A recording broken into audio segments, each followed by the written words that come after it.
favorite Yes Pogi and the Rob. Early lead is taken by Toti's best player Bottoms on the outside. On the farther outside is Gaston Bidi, and the favorite Yes Pogi is bringing up the rear. And as they leave the straight, Toti's best by a length and a half, followed by Player Bottoms on the outside in second.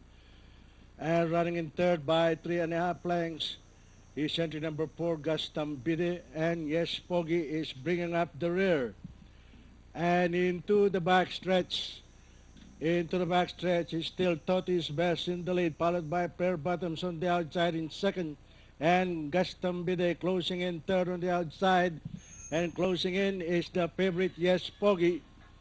Nearing the far turn, it is still Toti's best by a length and a half, followed now by Gaston Bide in second, and Player Bottoms drops back to third, and here comes the favorite Yes Pogi now moving up on the outside to take third.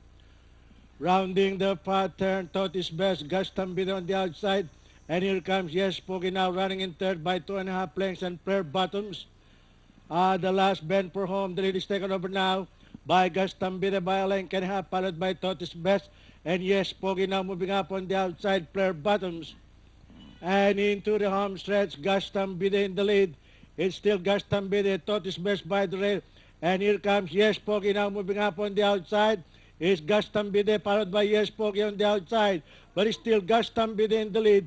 It's Gaston Bide followed by Yes Pogi and Toti's best by the rail.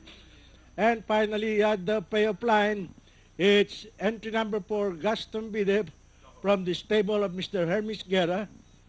Yes Pogi, Toti's best, and Prayer Bottoms. There you go. Gaston Bide, the far second choice, scoring